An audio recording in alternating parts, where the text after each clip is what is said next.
নিজের স্ত্রীকে কখনো কষ্ট দিবেন না, কেননা স্ত্রীদের দুনিয়াটা খুবই ছোট। তার দুনিয়া স্বামীকে দিয়ে শুরু, আবার স্বামীকে দিয়েই শেষ হয়।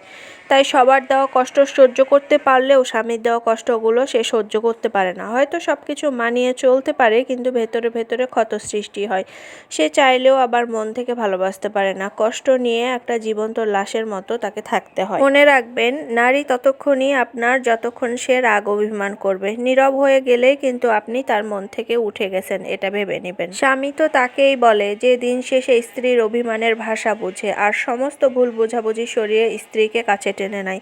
স্বামী মানে হলো একটা প্রবল বিশ্বাসের নাম, যে স্ত্রীকে বাঁচতে শেখায়, হাসতে শেখায়। তাই তো নারী পরিবারের সমস্ত সুখ ত্যাগ করে স্বামীর কাছেই থাকতে চায়।